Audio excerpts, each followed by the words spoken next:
कहानी है एक ऐसे इंसान की जिसने जीवन की शुरुआत मजदूरी से की थी, लेकिन अपने हौसले और मेहनत से उस मुकाम तक पहुंचा जहां लोग उसे मिसाल मानने लगे।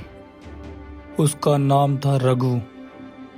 रघु एक छोटे से गांव में पैदा हुआ। बचपन से ही गरीबी ने उसका पीछा नहीं छोड़ा। पिता एक भट्टे में मजदूरी करते थे और माँ घरों में सफाई करती थी। रघु को स्कूल जाना बहुत अच्छा लगता था, लेकिन हालात ने उसे कम उम्र में काम पर लगा दिया। लेकिन रघु दूसरों से अलग था। जब वह ईंट उठाता था तो सपने भी साथ उठाता था। हर दिन जब सूरज डूबता तो वो आकाश की ओर देखता और खुद से कहता, एक दिन मैं भी कुछ बनूंगा। रात को थका हारा शरीर लेकर रघु घर आता है, लेकिन उसका मन थका नहीं होता। उसके पास सिर्फ एक पुरानी किताब थी, सफलता के सूत्र। वह किताब उसके लिए कोई मामूली चीज नहीं थी, वह उसका सपना बन गई थी। रघु ने फैसला किया कि वह सिर्फ मजदूरी नहीं करेगा, वह पढ़ेगा, सीखेगा और एक दिन अपने दम पर कुछ शुरू करेगा। एक दिन उसने अपने माता पिता से कहा, माता पिता, मैं शहर जाना चाहता हूँ। काम करूँगा, पढ़ूंगा और कुछ बड़ा करूँगा। माँ की आंखों में आंसू थे। पिता ने सिर झुका लिया, लेकिन रघु की आंखों में विश्वास था। शहर में आकर रघु ने एक चाय की दुकान पर काम पकड़ लिया। सुबह से शाम तक काम करता और फिर रात को कुछ खाता और सो जाता और सोचता, एक दिन मेरी भी पहचान होगी।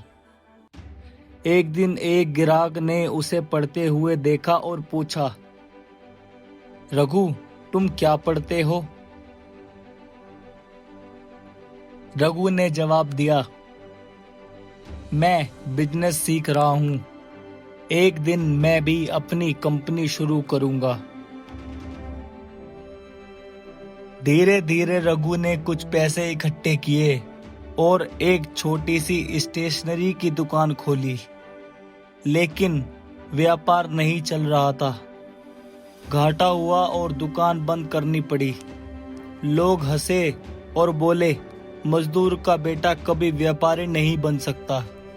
लेकिन रघु ने हंसकर जवाब दिया कि एक दिन मैं कुछ बड़ा करूँगा, और उसने हार नहीं मानी। जिस ईंट के भट्टे में कभी उसके माता पिता मजदूरी करते थे, उसी जगह उसने पार्टनरशिप में निवेश किया। काम धीरे धीरे चलने लगा। रघु ने अपनी मेहनत को ही पहचान बना लिया। वह खुद मजदूरों के साथ काम करता, उन्हें सम्मान देता, सही पैसे देता। उसकी यही सोच उसे भीड़ से अलग बना गई। 3 साल के भीतर रघु ने खुद का ईंट का भट्टा शुरू किया। अब वह मालिक था, उसी जगह का जहां कभी उसके माता पिता काम करते थे। एक दिन एक रिपोर्टर ने पूछा, आपका सबसे बड़ा सपना क्या था? रघु मुस्कुराया और हंसकर जवाब दिया, सपना बड़ा नहीं था, पर विश्वास बड़ा था। रघु अब गांव के युवाओं के लिए मिसाल बन गया था। उसने एक स्कूल खोला ताकि किसी बच्चे और बूढ़े को मजदूरी ना करनी पड़े। वह कहता, हालात कैसे भी हों, सपनों से समझौता मत करना, मेहनत और ईमानदारी कभी मत छोड़ना, और ना ही कभी मेहनत और ईमानदारी खाली जाती है। रघु की कहानी हमें सिखाती है कि हालात कितने भी मुश्किल हों, अगर आपके अंदर जज्बा है तो आप अपनी तकदीर खुद लिख सकते हैं। उसने साबित किया, ईंटें सिर पर उठाने वाला एक दिन ईंटों का इमारत का मालिक भी बन सकता है। वीडियो अच्छी लगी हो तो लाइक करना, सब्सक्राइब करना। यह कहानी यहीं तक ही ख़त्म करते हैं। मिलते हैं अगले कहानी में, तब तक के लिए धन्यवाद। Bye bye.